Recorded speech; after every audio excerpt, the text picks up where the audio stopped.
Lagi rame beberapa organisasi di Indonesia terdeteksi menerima dana dari Yayasan George Soros. Meskipun beberapa orang bilang kalau ini cuma konspirasi yang dibesar-besarkan, kalau menurutku ini justru bisa bahaya buat Indonesia ya. Loh kok bisa? Karena di beberapa negara yayasan milik George Soros ini udah dilarang buat beroperasi, dan jujur aku agak ngeri ketika ngelihat website dari salah satu yayasan di Indonesia yang disebut udah menerima dana asing lebih dari 100 miliar selama beberapa tahun terakhir, karena headline gambar-gambar yang dipakai menggambarkan orang-orang yang sedang demo, dan bahkan bakar-bakar di jalan, yang bikin aku bertanya-tanya sebenarnya apa tujuan utama dari organisasi ini, dan juga dana 100 miliar tadi digunakan untuk apa, karena nggak mungkin kan cuman buat bayar gaji pegawai yayasannya. Apalagi kalau kita lihat rekam jejak dari George Soros, Dajjal satu ini nggak segan-segan menyebabkan kekacauan di berbagai negara demi mengambil keuntungan, termasuk ketika menjadi biang kerok terjadinya krisis ekonomi dan kekacauan di Indonesia di tahun 98 lalu, yang menjadi salah satu lembaran kelam sejarah di negeri kita. Dan di saat sedang terjadi perang di mana-mana kayak sekarang, harga minyak melambung tinggi dan krisis ekonomi bisa terjadi sewaktu-waktu, ini bisa ditunggangin pihak luar untuk bikin protes besar-besaran yang berpotensi rusuh, karena jujur SDM kita masih gampang banget buat diprovokasi sih.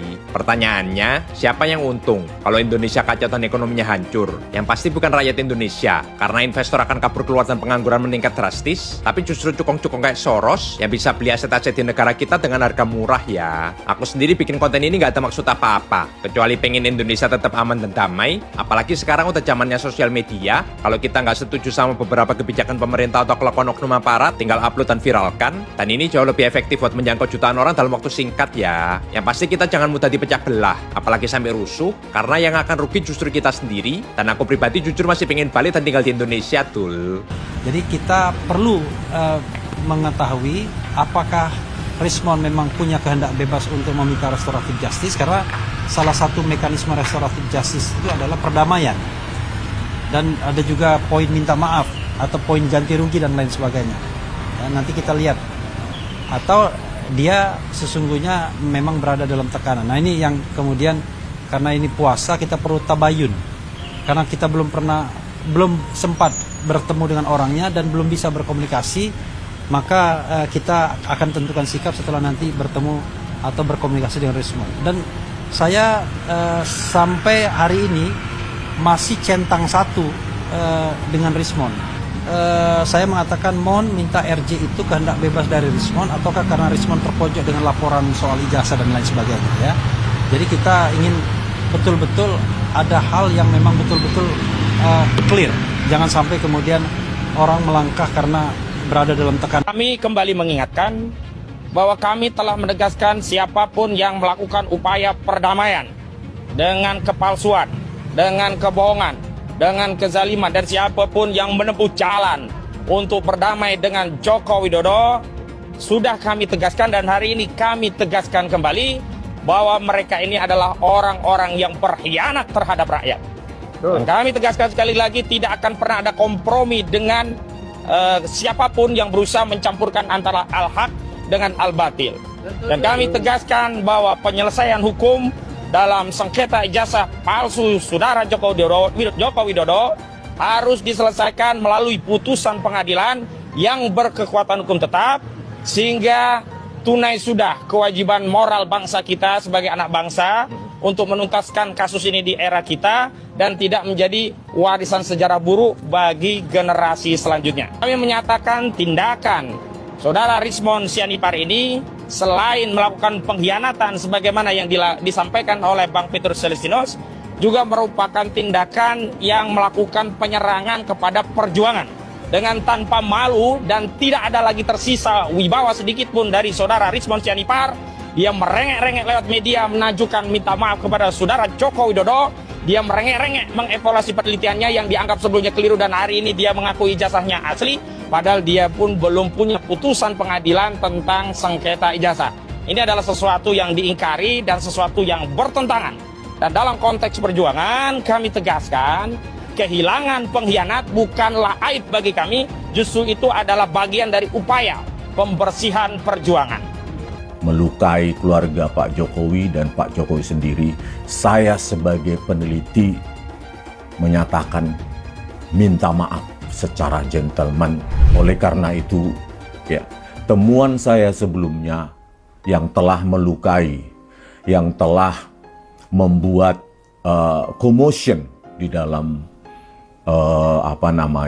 perkembangan kita akhir-akhir ini melukai keluarga Pak Jokowi dan Pak Jokowi sendiri, saya sebagai peneliti menyatakan minta maaf secara gentleman kepada keluarga Bapak Jokowi.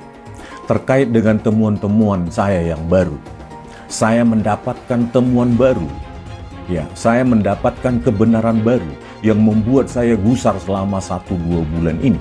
Yusuf Kala dan Anies Baswedan kompak menyerang kebijakan Prabowo Subianto terkait dengan bergabungnya Indonesia di Board of Peace. Ingat bahwa Yusuf Kala adalah sponsor utama politik Anies Baswedan, mentor politik Anies Baswedan, dan semua jejak politik Anies Baswedan adalah pintu yang dibuka oleh Yusuf Kala. Kedua orang ini adalah politisi yang terbiasa menggunakan politik identitas untuk meraih kemenangan. Dan tampaknya mereka sudah memanasi mesin politik menuju 2029 dengan menggunakan isu identitas. Mereka akan mengait-ngaitkan Indonesia dengan Israel, di mana Prabowo terlihat dekat dengan Israel dan segala macam isunya. Padahal BOP itu jelas tujuan akhirnya adalah memberikan Palestina kepada rakyat Palestina untuk dikelola oleh otoritas Palestina. Jadi kalau ada yang tidak setuju tentang itu, maka patut kita pertanyakan dukungan mereka terhadap Palestina. Mungkin mereka takut kalau Prabowo akan sukses menghadirkan perdamaian di Palestina. Itulah yang mereka khawatirkan, maka sekarang mereka berharap Prabowo keluar dari BOP, maka mereka juga akan kembali mengolok-olok Prabowo, akan dituding tidak konsisten dan tidak serius terkait dengan kemerdekaan Palestina. Memang politik itu licik, sungguh licik. Dan saya berharap Prabowo tetap berada di BOP dan menghadirkan kemerdekaan yang sejati bagi Palestina. Supaya pengguna-pengguna politik identitas, abah-abah ini tidak bisa berkuasa di negara ini. Ini sih luar biasa ya teman-teman ya. Ternyata Partai Gerakan Rakyat sudah berdiri selama 1 tahun lamanya ya. Luar biasa. Semoga Partai Gerakan Rakyat ini ya menjadi salah satu partai yang besar ya di kemudian hari teman-teman ya. Dan semoga Abah Anies menjadi Presiden Republik Indonesia di tahun 2029 ya. Untuk anak-anak Abah dan masyarakat Indonesia ya yang masih tetap mencintai Abah Anies dan yang masih tetap ya menginginkan Abahnya menjadi Presiden di tahun 2029. Kita tetap suarakan terus ya teman-teman. Dan kita tetap menyuarakan terus kebenaran ya teman-temannya. Jangan sampai lelah ya. Salam akal sehat. Salam perubahan. Merdeka. Abah sini. Sabar ya Bang. 2029 Bah. Kita berjuang lagi ya Bah ya. Jangan bikin tribun panas. Pokoknya Bah, yang asli pasti yang terdepan. Tipu-tipu. Jangan bikin tribun panas loh ya. Yang panas gak apa-apa. Bah, kenapa Abah semakin cakep aja Bah. Anies hebatnya apa? Kasih contoh. Nah, belum kenal juga sama Pak Anies. Apa kehebatan Pak Anies? Pak Anies itu, sini, Darmul, sini dengar baik-baik ya. Kalian dengar baik-baik ya. Nanti jangan tanya lagi apa kehebatan Pak Anies, apa kehebatan Pak Anies. Ini saya kasih tahu sama kalian. Sini Mul. Jadi kan, rekam jejak Bapak Anies Rashid Baswedan itu sangat panjang. Luar biasa Bapak Anies Rashid Baswedan ini. Jangan keanggap sepele sama Pak Anies. Inilah kehebatan Bapak Anies Rashid Baswedan. Jangankan di Republik Indonesia ini, negara dunia tahu ya kehebatan Bapak Anies Rashid Baswedan. Makanya jangankan anggota DPR, menteri-menteri, presiden, oligarki, termasuk Joko Widodo takut dengan Bapak Anies Rashid Baswedan. Ya, Jokowi begitu takutnya seorang Bapak Anies Rashid Baswedan ini menjadi seorang presiden. Kalau seandainya Bapak Anies ini jadi seorang presiden, maka Jokowi dan termo-termo ini semua akan masuk kandang. Luar biasa. Itulah kehebatan Bapak Anies Rashid Baswedan, asal kalian tahu. Ya, besok-besok nggak usah tanya lagi ya apa kehebatannya. Nah, ini yang terakhir kalinya saya kasih tahu sama kalian. Karena sudah beberapa kali saya kasih tahu. Tapi besok tanya lagi apa kehebatannya Bapak Anies Rashid Baswedan. Ya, terima kasih. Partai Gerakan Rakyat satu-satunya sosok yang mungkin menjadi diferensiasi adalah berada di luar kekuasaan, sikap politiknya sangat kritis dan pastinya akan mengkapitalisasi Anies Baswedan sebagai satu-satunya figur yang dianggap akan memberikan dampak politik kepada Partai Gerakan Rakyat. Itulah yang saya sebutkan. Kalau mau jujur sebenarnya Partai Gerakan Rakyat ini adalah pertaruhan politik sosok Anies Baswedan. Karena denyut nadi dari Gerakan Rakyat ini adalah Anies Baswedan. Ini dulunya ormas, sekarang jadi partai politik yang disebut oleh publik sebagai instrumen yang sengaja dipersiapkan untuk menjadikan Anies sebagai calon presiden di 2029. Begitupun dengan Partai Umat. Publik juga bertanya-tanya apa kira-kira yang menjadi diferensiasi per hari ini. Partai Umat itu adalah memberikan dukungan politik yang cukup luar biasa kepada Pak Prabowo untuk maju kembali di 2029. Apakah sikap politik ini mendukung kekuasaan, mendukung pemerintah, akan memberikan faedah elektoral? Anies Baswedan dikritik oleh banyak masyarakat karena dianggap melakukan kampanye terlalu dini dalam Rakernas 1 Gerakan Rakyat beberapa waktu lalu. Karena di situ sudah digaungkan jargon Anies Presiden 2029.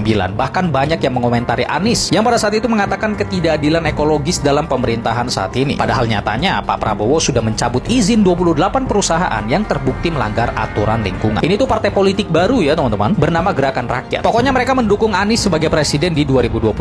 Jadi seolah-olah sedang disolidkan nih basis masanya melalui organisasi tersebut. Netizen melihat ini terlalu dini dong, termasuk bagaimana Anies mengkritik pemerintahan saat ini soal tambang dan ketidakadilan ekologis, di mana perusahaan yang merusak justru dapat keuntungan tanpa menanggung beban kerusakan. Padahal nyatanya baru-baru ini sudah dilakukan pencabutan izin 28 perusahaan yang terbukti melanggar aturan lingkungan dan menyebabkan bencana di Sumatera, serta perusahaan itu diwajibkan membayar denda dan pajak. Pak Anies dicariin sama Pak Menteri noh. Pak Menteri nanya nih, gimana nih, dari mana Pak Anies dapat datanya gitu. Agar kemudian jangan sampai orang-orang menganggap bahwasannya Pak Anies sedang menyebarkan hoax, DFK, disinformasi, fitnah, dan berujung dengan kebencian. Saya pikir Pak Anies harusnya klarifikasi dan juga menyebarkan data dan hitungan matematisnya. Apa sih yang Pak Anies maksud itu? Deforestasi sudah terjadi sebanyak itu dan itu legal dan juga ada stempelnya. Ya, better Pak Anies segera nyebarin datanya. Ini pertanyaan untuk Pak Anies ya. Ya, diuber-uber menteri kan gak enak juga tuh. Ya, dah gitu aja sih. Anies tuh lagi lucu-lucunya. Katanya dia lagi bikin partai Gerakan Rakyat ya. Begitu, Tapi dia bicara begini ya. Katanya sawit itu bukan hutan. Itu bukan pohon hutan. Iya, memang. Tapi kau lupa, itu sumber penghasilan jutaan rakyat. Saya mau tanya pribadi Mas Anies, berapa banyak jumlah petani sawit? Berapa banyak orang yang cari untung dari jualan minyak goreng di toko-toko kelontong 1.000-2.000? Dan berapa banyak dari kalian yang mengkonsumsi minyak goreng? Saya mau tanya, dari sawit, berapa banyak? Mas Anies juga konsumsi kan? Perut maju begitu. Memang kita harus jaga hutan kita, tapi kita juga harus jaga sawit kita. Beda hutan, beda sawit. Kau nggak pernah bicara itu? Atau kau pura-pura nggak tahu bahwa pemerintah hari ini Prabowo Gibran sudah mengamankan jutaan hektar sawit ilegal dan dikembalikan kepada rakyat? Kau nggak bicara itu di Rakernas kau itu, yang katanya mau buat partai. Memang kalau main-main lidah kata itu gampang Mas Anies, ya. Tapi kau harus fair, ya. Ketika banjir melanda, rumah yang hancur bukan rumah direksi perusahaan di hilir, tapi rumah rakyat dan petani yang berada di kawasan hutan. Yang hancur para petaninya, rumah nelayannya, rumah buruhnya. Inilah yang kita sebut sebagai ketidakadilan ekologis. Yang merusak dapat untung, tapi yang merusak tidak menanggung beban atas kerusakan. Yang tidak merusak, yang harus menanggung konsekuensi. Partai Gerakan Rakyat. Jadi insya Allah ketika organisasi ini menjadi partai, kekuatannya akan menjadi sangat besar dan kita bisa mencapai target kita untuk menjadikan Pak Anies Rashid Baswedan sebagai Presiden Republik Indonesia tahun 2029. Mengundang Bapak Anies Baswedan sebagai Presiden Republik Indonesia 2029. Gerak-geraknya jadi partai untuk mengusung Bapak Anies sebagai Presiden 2029. Kami meyakinkan diri Sumatera Barat. Mendorong Bapak Anies Baswedan menjadi Presiden Republik Indonesia. Demikian. Karena kalau Anies menjadi pembina, insya Allah kita bisa mengusung beliau menjadi Presiden di 2029. Hurra! Hurra! Ketiga, terakhir adalah naikkan Pak Anies menjadi calon Presiden 2029. Ini adalah ketetapan yang sah yang harus kita dukung di tahun 2029. Sepakat? Satu tanda anggota rakyat harus diluncurkan.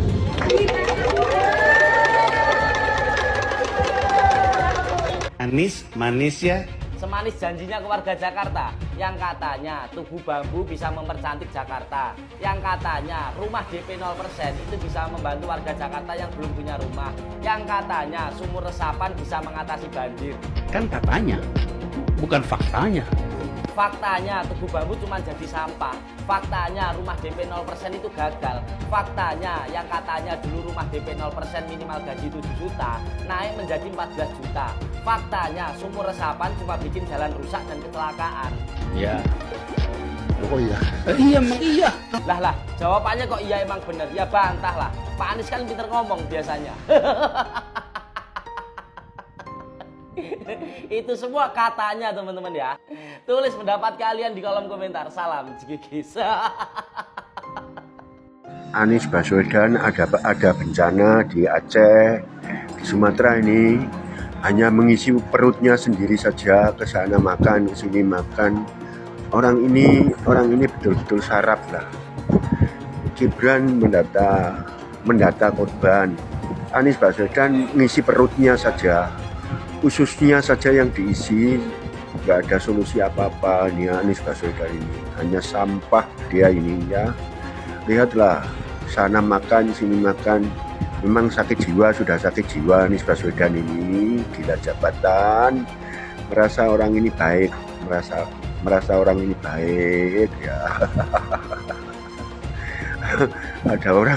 Ada kena bencana kok kesana makan, ngisi perutnya saja ya. Sampah ini, Anies Baswedan ini sampah, orang Fir'aun, pantas orang Fir'aun itu nggak ada sopan-sopannya. Hei Panji Pragiwaksono, menurut keyakinan saya mulut Anda Panji sama Pak Anies mirip ya. Salah nada, sorry. Mirip ya. Anies manis ya. Aduh, bahagia banget, semriwing sekali. Senyumnya Pak Anies dipuji sama sahabatnya tuh si Panji. Dari semenjak Pak Anies kalah capres kemarin, ya gagal jadi calon presiden kemarin, baru kali inilah ketawanya lepas sekali. Ya kan, itu pun ketawa karena nontonin sahabatnya si Panji, ya ngejek-ngejek semua lawan-lawannya Pak Anies kemarin. Tapi Bang Panji, sorry banget ya, aku harus jujur. Menurut keyakinan saya, jokes abang kemarin, materi abang kemarin tuh nggak lucu sebenarnya.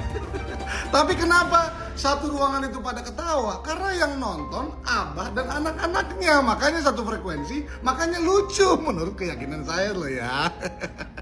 Bayangin semua pejabat, mantan pejabat disenggol sama si Panji, ya kan? Contoh Deddy Mulyadi, Ferrel, Raffi Ahmad, Pak Prabowo, Pak Jokowi dan keluarga, Gibran, semua lah pokoknya, ya kan? Tanpa bukti loh, itu hanya cuap-cuap.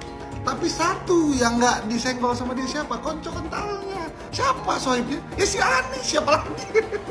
Padahal banyak loh materi-materi lucu tentang Anies ya, yang bisa dibawa sebenarnya, tapi mungkin nggak enakan kali ya, karena orangnya nonton di situ.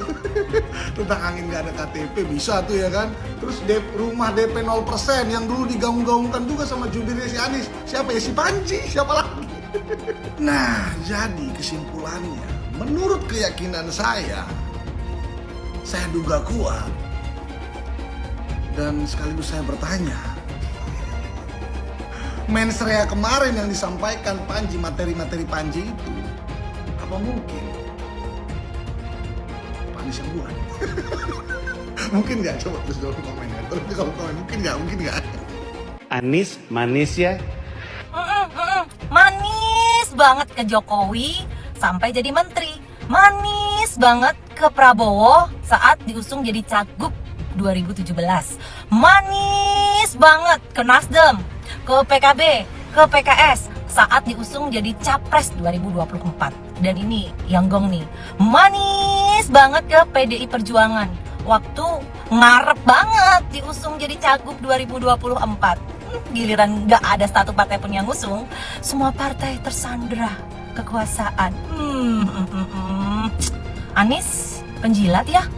Salah nada. Anies penjilat ya? Coba perhatikan kelakuan si pengangguran berat ini, kawan-kawan. Mas Anies selalu saja mengomentari masalah tanpa solusi. Nyinyir aja kerjanya. Mas, nyinyir bukan modal jadi presiden. Ya, bukan modal jadi presiden. Saya menjadi kasihan dengan para pendukungnya ini dan Mas Anies juga ya. Mungkin kalau Mas Anies tahu, bisa jadi para pendukungnya ini sedang reposisi sekarang. Kenapa? Karena mual ngelihat kelakuan Mas Anies ini. Ya, ngoceh. Kalau anak Gen Z bilang itu yeping, ya. Nah, by the way, itu Mas Anies tebal sekali bedaknya itu. Ngangguran, ngomongin nganggur, dia sendiri nganggur. Penghormatan bisa dibeli, tapi kehormatan tidak bisa dibeli. Uang bisa mendapatkan penghormatan, tapi uang tidak bisa mendapatkan kehormatan. Kehormatan itu hanya bisa didapat lewat langkah-langkah yang terhormat. Langkah terhormat. Bapak Ibu pernah ngikutin Piala Dunia Maradona, Bapak Ibu? Maradona pernah masukin bola pakai tangan, Bapak Ibu. Ingat ya? Ingat kan?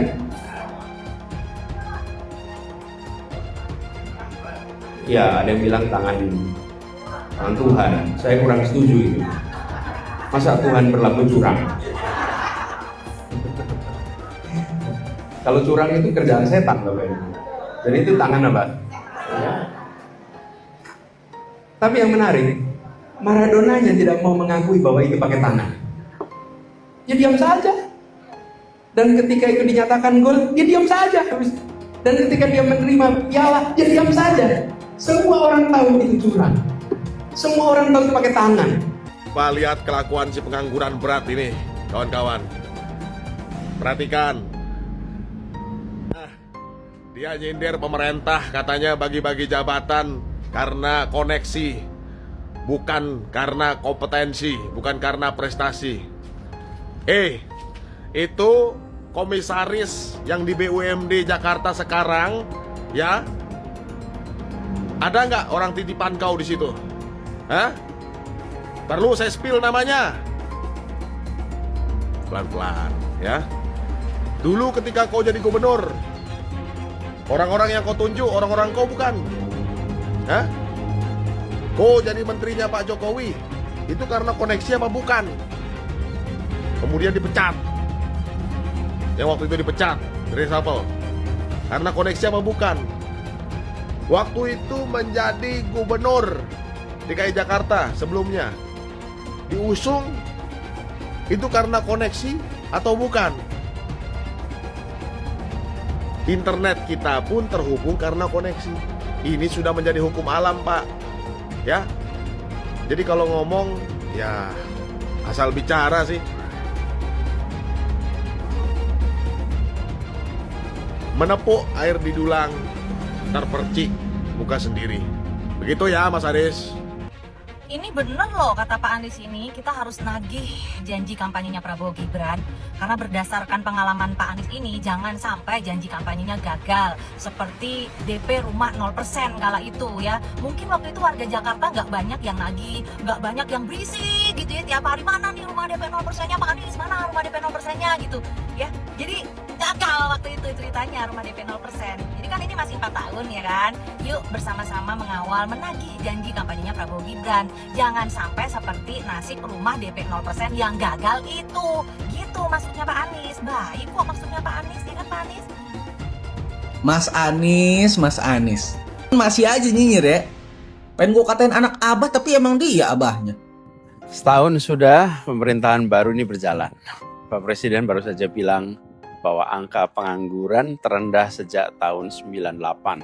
Bagus dong kalau gitu. Tapi kenapa obrolan sehari-hari yang kedengarannya malah sebaliknya? Susah cari kerja, lowongan seret, PHK di mana-mana. Nah kok bisa? Jadi pantas ya kalau banyak yang merasa apa yang ada di berita itu beda dengan apa yang ada di dompet.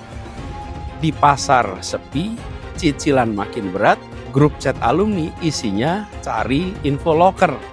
Nah, kita nggak usah takut lah lihat kenyataan dengan lengkap. Kalian udah lihat videonya Pak Anies yang ini belum? Kalau belum terlaksana tuntas, tagih. Misalnya, rencana membangun 3 juta rumah per tahun. Tidak usah dikritik, ditagih saja. Pak Anies bilang kalau programnya belum jalan, ya tagih aja. Contohnya 3 juta rumah per tahun. Tapi pertanyaannya, kenapa selalu nyalain pemerintah sekarang? Emangnya program Pak Anies selama di DKI kemarin itu jalan semua? Mari kita bahas. Jangan lupa juga kalau ada beberapa program yang sebenarnya selama 5 tahun gagal diwujudkan oleh Pak Anies. Misalnya pertama, proyek Tanggul Laut Jakarta. Proyek Tanggul Laut Jakarta sempat ditolak Anies dengan alasan nggak perlu lingkungan. Sekarang justru dihidupkan lagi oleh Presiden Prabowo karena dianggap penting untuk melindungi Jakarta dari ancaman naiknya air laut. Selain itu, ada juga Kampung Susun Bayam. Dulu dijanjikan jadi solusi relokasi warga di sekitar Stadion JIS. Nyatanya sampai sekarang nasibnya masih abu-abu. Warganya belum mendapat kepastian. Janjinya besar, tapi eksekusinya minim. Terus ada juga normalisasi sungai. 5 tahun jadi pemimpin di Jakarta, isu banjir masih jadi PR besar yang nggak ada solusinya. Program normalisasi sungai mandek. Padahal jelas dalam UU nomor 23 tahun 2014, pemerintah daerah punya kewajiban urus tata ruang dan lingkungan. Tapi realitanya nggak ada progres signifikan. Kelima, jangan lupa juga bahwa dulu ada yang janji rumah DP 0% atau 0 rupiah. Tapi 5 tahun nggak jalan. Setelah groundbreaking, nggak ada yang tertarik. Berubah dari 0% jadi dibantu maksimal 20% dari APBD DKI. Terus tercapainya hanya 0,34% dari target. Aduh. Terakhir, jangan lupa ada yang janji juga tuh waktu itu kalau mau atau akan menghentikan reklamasi. Faktanya, reklamasinya yang sebelumnya izinnya dicabut justru diizinkan atau jalan terus. Singkatnya, gue pengen bilang banyak janji tapi sedikit bukti. Jadi kalau sekarang selalu nyalain pemerintah pusat, publik wajar dong nanya balik, program yang kemarin gimana kabarnya? Udah berhasil belum? Gimana menurut kalian? Jangan lupa follow. Jangan lupa juga ada yang janji bangun manusianya, tapi ternyata bangun hal-hal yang nggak bergerak. Gue heran sama seorang gelandangan politik yang ngomong bahwa ada yang bagi-bagi jabatan gara-gara koneksi. Ayo kita ingat-ingat, kita recall dan lihat rekam jejak yang ada. Di mana di 2017 ada seseorang yang karena punya koneksi, dia itu bisa dipinjemin duit, disokong masa kampanyenya untuk bisa jadi gubernur Jakarta pada saat itu. Nah, ini kalau nggak ada koneksinya, di mana cari duit buat kampanye? Yang mana duitnya itu dipinjemin sampai sekarang nggak dibalikin, ya kan? Nah, itu kalau nggak ada koneksi, di mana cari duit? Nah, ketika nih udah jadi gubernur, ingat nggak sih ada TGUPP yang dimana isinya kurang lebih 50 orang itu adalah semua koneksinya. Berarti kalau ketika dirinya menjabat nggak berlaku, tapi ketika orang lain berlaku. Gini ya, karena orang itu rata-rata memang punya koneksi kepada seorang lainnya atau sekelompok lainnya untuk bisa memudahkan dirinya. Tapi apakah artinya kalau misalnya kita memiliki koneksi kepada orang yang lain, itu artinya kita nggak kompeten? Kalau memang kayak gitu, berarti di 2017 ada orang yang nggak kompeten, tapi karena koneksi bisa jadi gubernur. Itu ya? Benar-benar mungkin. Makanya ketika sekarang nggak punya koneksi karena koneksinya semua pada ditangkepin, ya kan? Atau karena koneksinya yang dulu yang dikhianati itu sudah pada nggak mau lagi. Sekarang ribut koar-koar karena bingung mau cari jabatan, tapi susah. Pak Anies sindir pemerintahan Pak Prabowo, banyak jabatan diberikan karena koneksi bukan kompetensi. Lucunya kalau ngomong soal jabatan karena koneksi, bukankah beliau sendiri juga lahir dari sistem yang sama? Dulu bisa maju sebagai gubernur DKI pun karena koneksi dengan Pak Prabowo, bukan karena tiba-tiba rakyat Jakarta serentak minta beliau maju sebagai gubernur. Tanpa koneksi itu mungkin Pak Anies masih sibuk isi seminar, masih nulis opini, atau ngajar di kampus. Ironis rasanya ketika seorang yang dulu diuntungkan oleh sistem koneksi, kini justru sibuk menyindir sistem yang sama. Koneksi itu bukan aib, semua orang paham, termasuk Pak Anies. Koneksi bukan berarti tidak kompeten, tapi saluran akses menuju kesempatan. Dalam politik, koneksi dan kompetensi bukan dua hal yang saling meniadakan, justru saling melengkapi. Bedanya, sebagian orang jujur mengakui bahwa koneksi adalah bagian dari realitas politik, sementara beliau lebih suka tampil seolah suci dari sistem yang justru pernah mengantarnya naik. Bahkan sindiran yang ia lontarkan hari ini pun bisa tersorot publik karena sistem itu juga. Jadi sebelum menyalahkan orang lain soal jabatan karena koneksi, mungkin sebaiknya Pak Anies bercermin dulu, biar tidak lupa bahwa gelar mantan gubernur, mantan capres, dan mantan menteri yang kini disandang pun lahir dari sistem yang sama dengan yang hari ini beliau sindir. Bagaimana menurut kalian? Posisi diberikan pada yang berprestasi, bukan diberikan karena koneksi. Dan kita tahu banyak sekali hari ini diberikan tanggung jawab bukan karena kompetensi, bukan karena prestasi, tapi karena koneksi.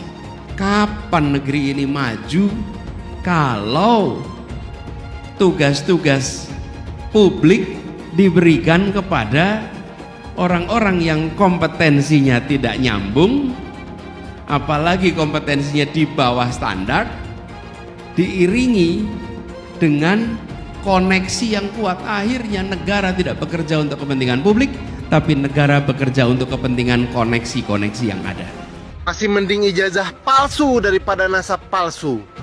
Kenapa masih mending ijazah palsu daripada nasab palsu? Kalau ijazah palsu itu cuma tuduhan palsu, tapi kalau nasab keturunan palsu, seluruh rakyat Indonesia kena tipu. Kalau menurut lo gimana? Coba muncul di kolom komentar. Oke? Itu soal ijazah Pak Jokowi selesai aja lah. Itu Roy Suryo masih juga terus referee ikut dukung lagi. Terus saya mau bilang palsu ijazahnya gimana? Kalau asli ya tunjukkan. Kita buktiin kan goblok, kitanya yang bodoh gitu. Mantan presiden kita, beliau nggak ngapain ijazah palsu. Terus gue baca komen-komennya kan. Komen-komennya siapa? Ya kalau nggak palsu tunjukin ijazahnya lah. Kan lu yang nuduh. Kenapa misalnya beliau gitu, Pak Jokowi nggak tunjukin ijazahnya? Karena dia yang dituduh. Ini kan logika hukum dasar, bro. Contohnya misalnya ini ada yang lucu juga nih, bro. Contohnya ijazah Jokowi. Kan dipermasalahkan tuh ya.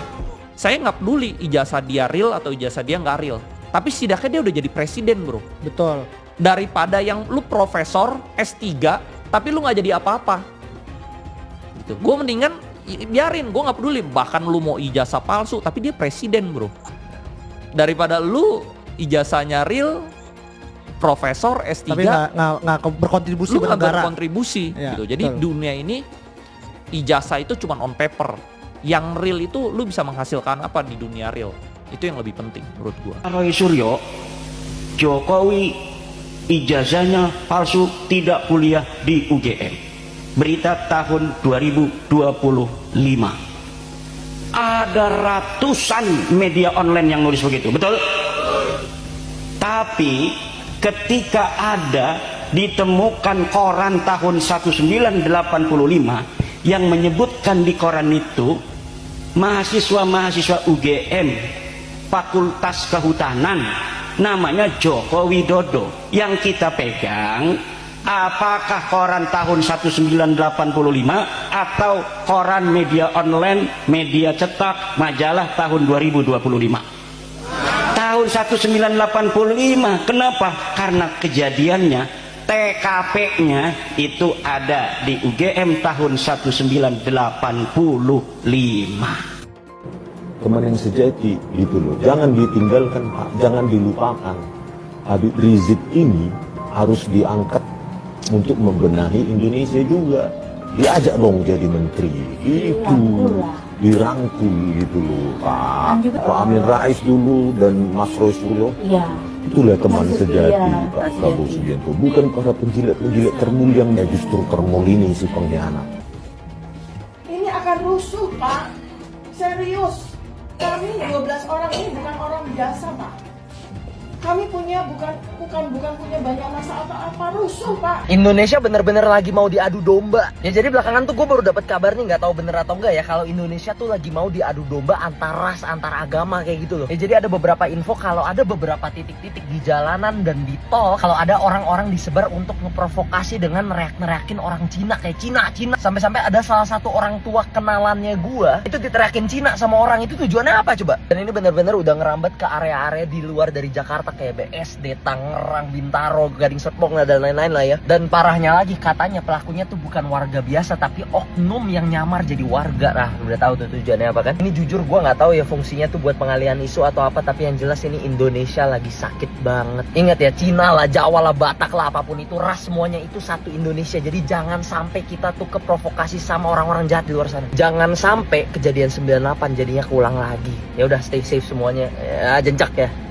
Perbedaan Ahok dan para pejabat zaman sekarang yang ada di dalam gedung DPR ialah pada saat Pak Ahok di masa dia memimpin sebagai gubernur Jakarta membuat kebijakan dan kebijakannya itu ditolak, maka Pak Ahok akan membuka ruang untuk menerima rakyat atau pihak yang menolak kebijakannya, dan mereka akan duduk musyawarah untuk mufakat atau menampung aspirasi masyarakat sehingga bisa sama-sama menemukan jalan keluarnya. Nah, tapi para wakil rakyat yang ada di dalam gedung DPR sana saat ini, ketika mereka membuat kebijakan yang sangat mencekik rakyat, pajak dinaikin, dan saat rakyat mendemo kebijakan mereka tersebut, yang mereka lakukan adalah mereka lari. Tepuk dada. Luar biasa kalian kinerja DPR. Kalian membuat kebijakan yang sangat menyulitkan rakyat, tapi setelah itu kalian gak mau bertanggung jawab ketika rakyat menuntut keadilan atas kebijakan yang kalian buat. Top kalian. So, lebih hebat mana? Pak Ahok pada masanya memimpin, dia berani menghadapi atau menerima aspirasi rakyat, bernyali untuk itu, atau anggota DPR yang sekarang ketika mereka membuat keputusan dan rakyat menuntut, mendemo mereka lari. Lebih hebat mana? Kayaknya lebih hebat anggota DPR sekarang sih yang joget-joget di dalam gedung DPR sana. Kalian terbaik, joget kalian top abis, top banget. Ada yang mengail di air keruh. Ini demonstrasi, saya ingin anak-anak kita, bro, memahami ini. Kalau toh berhasil merubah sesuatu, ini akan memakan anak-anaknya sendiri. Karena kalau revolusi itu pasti korbannya anak-anaknya sendiri. Dan yang akan nunggangin itu orang yang tidak ikut apa-apa. Ini namanya mengail di air keruh. Sekarang gini, waktu almarhum korban sudah meninggal, kalau yang datang polisi sama Brimob oke lah. Tapi ada orang yang datang, dia apa hubungannya ya? Politisi. Nah, jadi itu saya lihat udah mulai ada yang mau memancing di air keruh. Itu yang paling lihat. Itu kan kita lihat di TV lu, kok saya lihatnya apa hubungannya ya orang ini? Oh datang. Lah, padahal yang mestinya datang minta maaf kan udah kayak polisi, presiden minta maaf, itu memang harus terpenuhi itu secara moral yes. Tapi kalau datang orang kecil lu apa hubungannya lu? Nah ini kan ada gejala memancing di air keruh, dan itu selalu terjadi di setiap revolusi. Sumpah ini semakin mengerikan ya. Jadi kekacauan yang terjadi di Indonesia ini kan pernah dibahas sama media di Rusia. Jadi ada laporan media yang bilang kalau Indonesia itu sekarang lagi mengalami yang namanya color revolution. Nah kemarin awalnya itu gue kira color revolution ini cuma istilah politik kan, tapi ternyata enggak guys. Ini emang revolusi warna beneran, si warna pink yang sekarang ada di mana-mana. Yang bikin merinding itu si analis geopolitik yang bilang Indonesia sedang mengalami color revolution ini udah dari akhir Agustus kemarin nih bilangnya. Udah ada nih akhir Agustus kemarin ya, lewat laporan media Rusia yang namanya Sputnik. Nah di awal Septembernya ternyata beneran tiba-tiba media di Indonesia ini dibanjirin sama warna pink. Dan setelah gue baca-baca lagi ternyata revolusi warna ini udah sering terjadi di banyak negara. Masing-masing negara ini punya perwakilan warnanya masing-masing untuk sebuah gerakan. Dan tujuannya ini semua sama, yaitu menggantikan rezim atau pemimpin yang tidak bisa sejalan dengan Barat. Ya gue sih berharapnya pihak-pihak yang gembar-gembor warna pink ini at least tahulah maksudnya nih apa. Jangan sampai ternyata emang kita nih lagi digerakin secara tidak sadar sama pihak-pihak luar. Gantinya Anies! Gantinya Anies!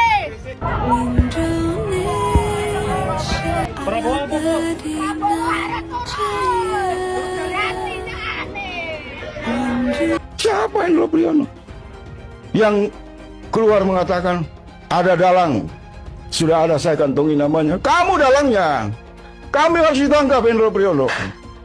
Kamu berhenti untuk menipu publik dengan manuver-manuver politik dengan seolah-olah kamu satu jenderal senior, mantan intelijen yang hebat, kamu nggak dihitung.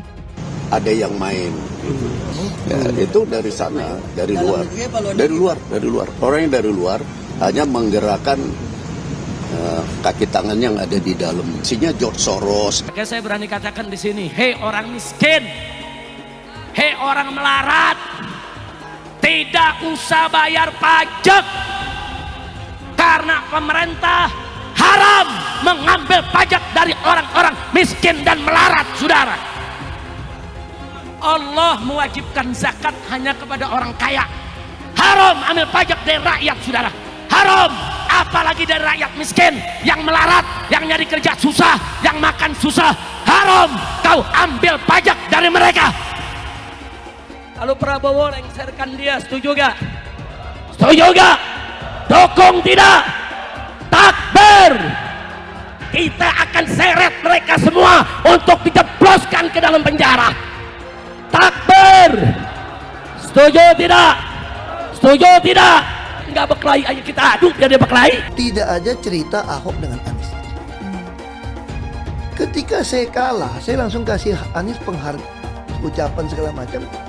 Tapi yang tidak bisa saya terima, ketika Anda menang, Anda pidato memecah belah bangsa. Bahwa Jakarta udah kembali ke pangkuan pribumi yang dijajah selama ini. Itu teksnya di mana-mana. Itu sangat memecah belah bangsa. Saya ini asli Indonesia sesuai undang-undang loh. Apa kata saya namanya Ahok? Itu yang tidak betul seorang Anies lakukan. Bagi saya Anies sangat tidak negarawan. Anda udah menang, yes okay gitu loh. Saya juga tidak bawa ke MA, nggak bawa ke MK. Waktu Anda ulang tahun DKI saya juga datang. Tapi kenapa Anda mesti pidato seperti itu? Bapak Politik Identitas Indonesia Anies Baswedan, Bapak Intoleransi Indonesia Anies Baswedan. Jangan lupakan, jangan terlena, jangan sampai dia pecahkan kita dengan dagangan ayat dan mayatnya. Air itu turun dari langit, turunnya ke atap rumah langsung sumur bor, bukan ke sungai dan ke laut. Syukuri kenapa kalah, kenapa ditahan. Saya bersyukur atas itu semua. Saya coba bayangkan ya, kalau seandainya waktu itu kita menang, gitu ya, hari ini belum tentu kita bisa nikmati seperti ini. Kita bersyukur 5 tahun Tuhan izinkan kasih ke orang yang pintar ngomong untuk kerja. Coba kalau kita bayangkan gitu ya, kalau kemarin saya masih jadi gubernur, ini saya udah turun ini. Tapi yang pintar ngomong itu dikira orang hebat kan? Langsung ketahuan karakternya. Langsung ketahuan itu. Di saya juga ada kutipan Pak di kamar saya Pak. Tulisannya, Jakarta telah mengambil keputusan yang fatal. Dan ini melawan sunnatullah. Kenapa? Air itu turun dari langit ke bumi, bukan ke laut. Harusnya dimasukkan ke dalam bumi, masukkan tanah. Di seluruh dunia air jatuh itu dimasukkan ke tanah. Bukan dialirkan pakai gorong-gorong raksasa ke laut. Jakarta telah mengambil keputusan yang fatal. Bukan banjir, itu memang parkir air. Bukan banjir, itu memang parkir air. Penjajahan di depan mata itu di Jakarta. Dulu kita semua pribumi ditindas dan dikalahkan. Kini telah merdeka. Kini saatnya kita menjadi tuan rumah di negeri sendiri. Perusahaan Apple sempat menjadi perusahaan terbesar di dunia, yang mana besar valuasi dari satu perusahaan saja udah 5 kali lipat, lebih besar dari total nilai semua 750 perusahaan yang ada di IHSG. Kalau kita bandingkan perusahaan blue chip di Amerika dan di Indonesia, satu perusahaan Apple saja udah sama dengan 42 kali lipat perusahaan BCA. Jadi sebenarnya apa sih saham Amerika atau saham luar negeri? Apakah peluangnya lebih besar daripada investasi di saham Indonesia? Untuk tahu jawabannya, tonton video ini sampai habis. Kalau saya sendiri sudah mulai perjalanan menabung saham Amerika sejak 10 tahun yang lalu. Dan puji Tuhan, kalau dihitung sudah cuan multi-bagger, atau lebih dari ribuan persen dari saham global. Kita bisa lihat saham Nvidia naik 3000% dalam 5 tahun. Dan saya termasuk salah satu investor daripada saham Nvidia. Halo sahabat investor, kembali lagi dengan saya, Jonas Leong. Kali ini kita akan membahas kenapa saham luar negeri, terutama saham US atau Amerika, lebih cuan daripada saham Indonesia. Lumayan banyak yang menanyakan, ngapain sih investasi di saham Amerika atau di saham US? Kenapa nggak investasi saja di saham Indonesia? Supaya Indonesia makin maju. Menurut saya, investasi saham luar negeri itu cuma bentuk diversifikasi secara geografis untuk mengurangi resiko kita yang terkonsentrasi di satu tempat, yaitu di Indonesia. Dan strategi ini memang banyak sekali dipakai oleh investor terkenal. Ada nggak ya alasan lain kenapa makin banyak orang Indonesia yang mulai berinvestasi di saham Amerika, dan sebenarnya bedanya apa sih investasi dengan saham Indonesia, dan kenapa saya lebih memilih investasi di saham luar negeri. Alasan pertama kenapa saya memilih saham US adalah tentu saja karena lebih cuan, baik potensi dan performanya. Kalau di perusahaan Indonesia, kita hanya bisa membeli saham sekitar 750 perusahaan saja. Sedangkan kalau di US atau di Amerika, itu ada 2.500-an perusahaan yang listed atau terdaftar di New York Stock Exchange atau Bursa Saham Amerika. Lebih banyak pilihan saham di perusahaan Amerika yang bisa kita temukan, dan juga hebat-hebat. Mulai dari perusahaan yang kita pakai produknya setiap hari, seperti Apple, McDonald's, Starbucks, Nike, Facebook atau Meta, Amazon, Netflix, Disney, Microsoft, dan lainnya. Kita nggak bisa pungkiri perusahaan-perusahaan Amerika, terutama industri teknologi, mereka hampir selalu lead atau memimpin tren di depan, atau bahkan bikin trennya sendiri. Selalu ada saja inovasinya, misalnya seperti perusahaan Facebook. Awalnya perusahaan ini fokus di sosial media, dan sekarang malah merambah ke dunia AI atau Artificial Intelligence, sampai akhirnya ganti nama perusahaannya menjadi Meta. Ada 7 perusahaan teknologi Amerika atau lebih dikenal dengan The Magnificent Seven, yang mana perusahaan ini merupakan saham-saham kapal induk di Amerika, atau yang dikenal dengan saham-saham blue chip di Amerika. Salah satunya adalah Apple, Microsoft, Amazon, Alphabet atau Google, Meta atau dikenal dengan Facebook, Nvidia, dan Tesla. Selanjutnya kalau kita ngomongin performance atau cuannya dalam 5 tahun terakhir, pasar Indonesia atau IHSG ngasih return 15% selama 5 tahun. Sedangkan salah satu indeks saham Amerika yang terbesar, yaitu S&P 500, returnnya itu 82%-an dalam 5 tahun terakhir. Selain itu, kita coba bandingkan performance atau cuan dari saham dengan nilai perusahaan terbesar di Indonesia dengan Amerika selama 5 tahun terakhir. Berapa returnnya? Pertama ada saham BCA di Indonesia, memberikan return atau cuan 65% dalam 5 tahun. Dibandingkan dengan saham Apple di Amerika yang memberikan cuan 330% dalam 5 tahun. Kedua ada Bank Rakyat Indonesia yang memberikan cuan cuma 8% versus Microsoft yang memberikan cuan 200% selama 5 tahun. Yang ketiga ada Telkom, ternyata malah minus hingga 33% dalam 5 tahun, versus Google di US yang naik 180% dalam 5 tahun. Yang terakhir kita bisa lihat juga saham Gojek, Tokopedia atau Goto, di mana ini adalah saham teknologinya Indonesia yang memberikan return minus 85% semenjak IPO di tahun 2022. Sedangkan perusahaan teknologi seperti Nvidia memberikan cuan multi-bagger yaitu 3000% dalam 5 tahun. Buat kalian yang bingung mau beli saham Amerika pertamanya apa?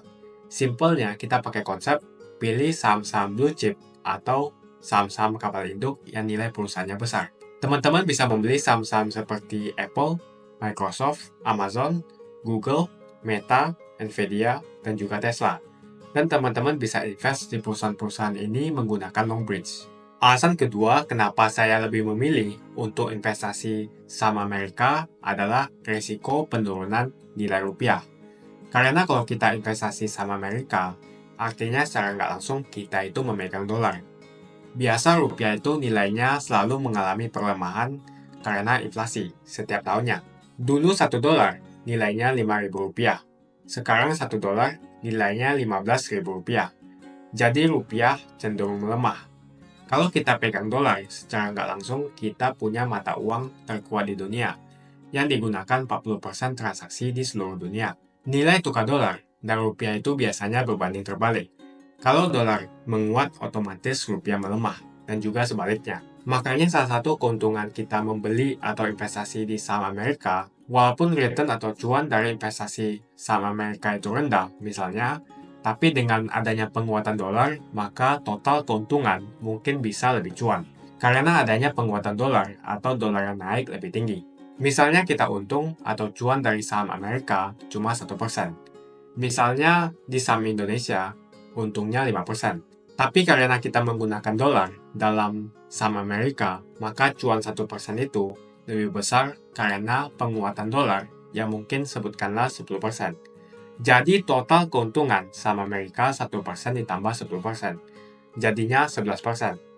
Ini lebih tinggi dibandingkan saham Indonesia yang cuma 5%. Ditambah dengan pelemahan rupiah. Kita mesti cuan setidaknya 10% untuk bisa mengalahkan pelemahan rupiah atau inflasi. Kalau kita hanya cuan 5% dari saham Indonesia, artinya kita masih mengalami kerugian sebesar 5% kalau kita hanya memegang dolar saja. Jadi dari sini kita bisa lihat, investasi saham Amerika lebih cuan daripada saham Indonesia. Well, itu beberapa alasan kenapa saya lebih memilih untuk investasi di saham Amerika, dan kenapa bukan saham Indonesia.